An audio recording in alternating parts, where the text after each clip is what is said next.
The questions I always see people ask about Neve are, which one sounds the best, or which one sounds the most authentic? Now, the truth is that a large part of that has to do with the components that are making up the unit. First, let's talk about EQ. Not all Neve units, not all the clones have EQ sections in it, but that sound, part of the Neve sound, comes from having an EQ section, even if your EQ is flat. We'll get into what that means in a second, but first I want you to hear what the difference is. We're going to test this on my bass drum with the microphone in the out position. I'm going to be running this through my BAE clone, the 1028 model. We'll hear this with the EQ turned off versus the EQ on but flat.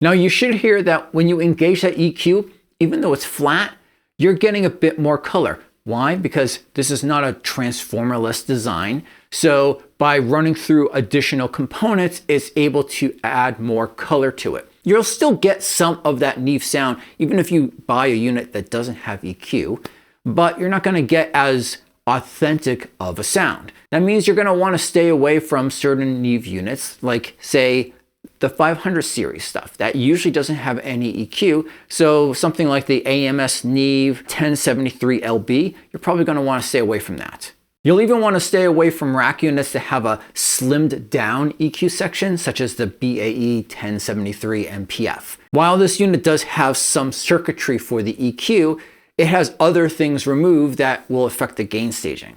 So if you want to get closer to a true Neve sound, then you need to get a full-fledged 1073 or 1084 or something like that that's got even more EQ points on it. Now there's some room for debate here, but the brand of clone is going to have a certain impact on the sound as well, because that manufacturer is going to choose different internal components. I've mentioned the brand BAE a lot, and for good reason. That company, they actually use the original transformers that the old Neves used to use. And those transformers, a lot of people think that they have a big impact on the sound. Now, the BAE stuff is not cheap. In fact, I think it's one of the most expensive manufacturers on the market. But if you want something that's more authentic, you're probably going to have to go with them. Okay, so we have a brand in mind, and we know we need some sort of full-fledged EQ, but which EQ? What's the difference between the 1073, the 1084, and the other variants that are out there? Well, the good news is you're not going to have to get the most expensive unit that's out there. Usually the more EQ points that get added, the more expensive it is. But if we're targeting this for just the bass drum, then we can be selective. We can look at what's the EQ points that we really need to get the job done. So with that in mind, let's take a look at the low shelving and the high pass filter, since you'll probably want to play those against each other. And I'll explain in a minute why the unit you choose will have a big impact on the high pass filter. Since that low frequency band is shelving instead of band pass, you're going to want to do some sort of high pass filter here. Otherwise, you're going to be boosting all these frequencies that you don't care about well below your frequency point. You could, of course, just do the high pass filtering in the computer. In fact, let's hear how that's going to sound. I'm going to run my BAE with all of the EQs on, except for the high pass filter that will be off. That way, in the computer, I can turn on and off a high pass filter there.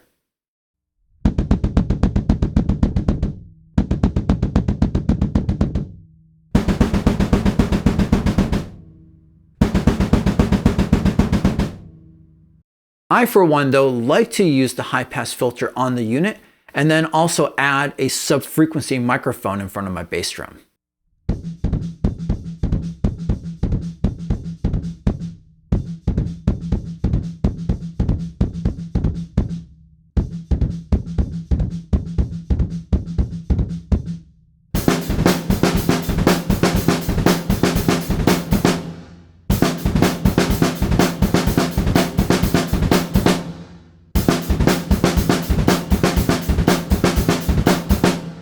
If you are going to use the high pass filter on the unit, you're probably going to want to get the 1084 style EQ instead of the 1073. On the 1073, the lowest frequency point for the high pass filter is 50 Hertz. But on the 1084, it's 45 Hertz. So it's just a little bit lower and allow you to get a little bit more low end. Another thing to consider is the high shelving and the optional low pass filter. On your basic 1073 EQ, the high shelving frequency point is fixed at 12 kilohertz. But since we're working with a bass drum, all the frequencies are lower, well, the frequency of the attack is a bit lower here as well. This is one place where the 1084 can really shine because you can change the frequency point of the high shelving to go lower, to go down to only 10 kilohertz. I find that this works much better on my bass drum. And you likely won't need to go more expensive than the 1084 either, because usually the more expensive units give you more frequency points, but they're all above 12 kilohertz instead of giving you any additional ones below it. Another benefit of the 1084 is that it has a low pass filter, which the 1073 does not have. If you're doing a lot of shelving boost at 10 kilohertz on your bass drum, you're definitely going to want to do a low pass filter to get rid of all the really high stuff. So for that bass drum out position, I would definitely recommend getting a 1084 instead of a 1073. It's just a lot more versatile and you're going to be able to get a much more refined sound before you get into the computer. And you likely won't need anything more expensive than a 1084 either. Something like a 1028 that's got a ton more features is really cool if you're doing tracking for all sorts of different instruments. But if this is focused, if this is dedicated for just the bass drum, there's no need to pay that extra money. You can get just the 1084 and you'll be pretty happy with that. What about the bass drum in position, where the microphone is inside the drum? You're getting closer to the batter side head. Well, most everything we discussed is going to be the same. The frequency response of the drum isn't changing, but you are trying to add emphasis to those higher frequencies by having the microphone in that different position. Again, the 1084 is going to do a better job here because it has more options over the 1073 when you're dealing with high frequencies. Let's do a four-way comparison here with my microphone moved a bit inside and that sub-frequency microphone still in place. First, we'll do the 10K shelving with the 14K low pass filter, then 12K shelving with the 14K low pass filter, 12K shelving with the 18K low pass filter, and finally 16K shelving, 18K low pass filter.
If that helped you with your gear search, then be sure to hit subscribe right here or down below. That way you can see more cool gear in the future.